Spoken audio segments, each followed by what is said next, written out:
everyone, my name is Passek, the FlyFish Fanatic, and welcome to my tying bench. Today I'm going to be tying a top water fly for pink salmon. This is a pattern that's worked really well for me over the years. It's basically it's a Gurgler for pinks. So let's change over here so you can see. So in my vise here I've got a Mustad O'Shaughnessy size 2 saltwater hook. I'll be using some Semperfli 9mm Booby tubes, and what I've done is I've actually cut them in half, but from corner to corner, so it creates a bit of a taper. I'll be using some Polymer Chenille in pink, and I'll be using some pink flash. And that's it. Fairly simple fly. Oh, and then some pink UTC thread. So I'm just gonna get a body started here. Thread, sorry, started. I don't know why I'm using that scissor. Get that started. Come back forward again.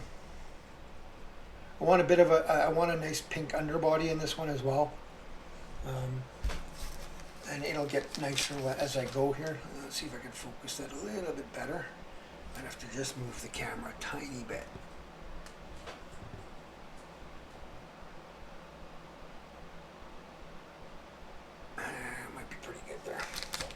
Then I'm going to take some of the, if I remember correct, this is DNA, the pink, but I don't have the package anymore, so I don't remember. I want it sticking out about that far past, like I want about the length of the hook. So length of the hook past, so there, so I'm going to cut it about there.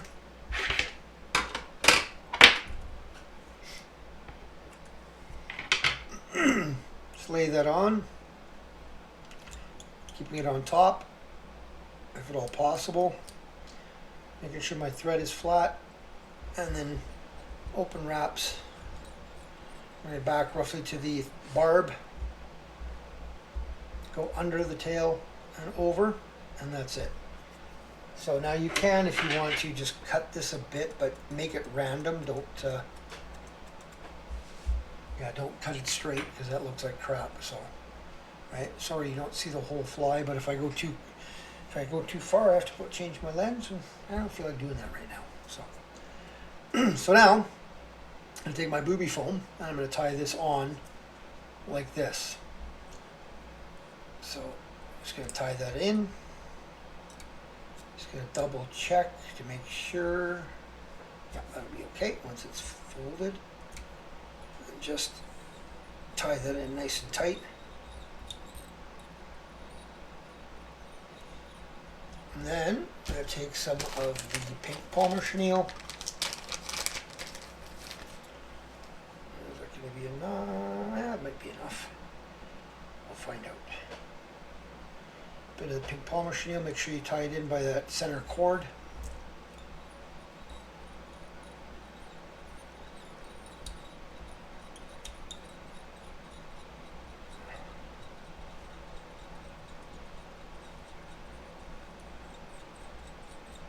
Going to go back and forth here just a bit to build up a little bit of body, just to smoothen that bump out from tying in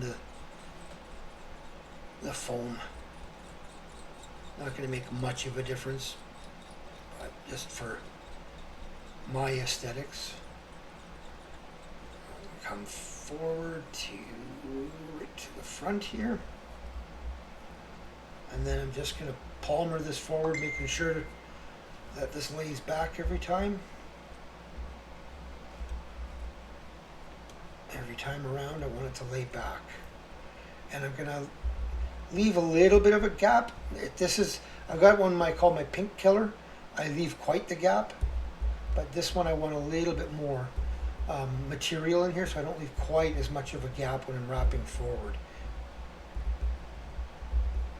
I do want some of that pink underbody to show through, but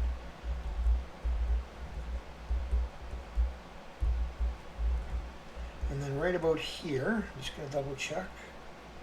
I can go a little bit further forward. I'm going to do 2 or 3 good wraps, practically almost on top of each other. Come back with my thread just a bit, and then lock that down. Fold it back, lock over top. Nip off my excess.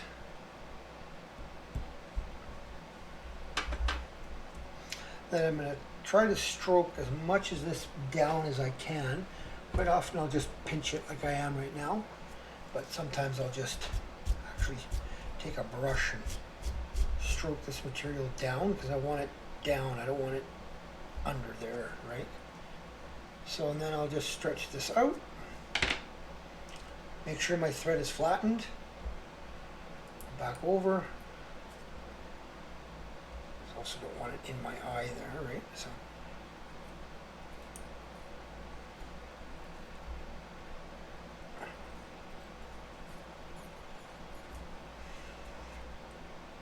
and just wrap a bunch of times there so it's nice and tight. Especially when you're on the bottom, you want to kind of pull up. You don't want to pull down too much because this can rip the foam, and you don't want to do that. Okay, and then I'm going to take my whip finish tool, and I will try to make sure all that polymer chenille stays out of the way. Whip finish half a dozen times or more. Get a nice pull down. Nip off my thread. And then I'm going to take this and I'm actually going to cut a bit of a taper like this. That'll help create that bloop gurgle sound. Bit of an angle there. Okay. Could even just take these two little corners off as well.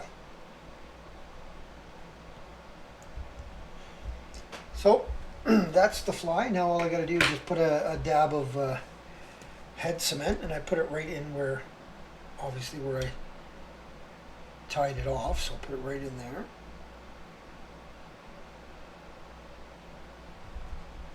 And that's the finished fly. It's a little hard to see there for you guys because of the having so close up, but yeah, that's the finished fly right there. Nice and spread out. Like when this stuff hits the water, sometimes I'll just give this a good, because I want this to splay out to the sides as much as I can. So like that. And then there you can see from the top. Really good pattern for pinks. I've done really well on the beaches around Nile Creek on the island with this exact pattern, and one exactly the same but all green. So green flash, green polymer chenille, and a green booby tube. So, alrighty. If you're finding that you're getting false hits, you can shorten that tail just a bit because it's like I said, it's a little longer than the body. So I could shorten that tail a bit to there maybe, but I like starting long. Well, I hope you enjoyed that. Pink season is here for the coast, for those coastal boys and girls that have the opportunity to go for them. And to tell you, this pattern here is one of my go-tos for topwater, and this pink killer, I call it, is my go-to for subsurface. I did a video on this already. It's up on my YouTube channel. You can check that one out. It's just, again, a super simple fly, but basically it's just the sinking version of this fly, of this gurgler. Alrighty, well, Thailands, everyone. If you like that, give me a thumbs up, please. If you have subscribed, thank you. If you have not, please consider doing so. And once I hit 1,000 subscribers, I will be giving away a copy of both of my books, as well as a assortment of flies that I've tied on this channel. Right? Thailands, everyone.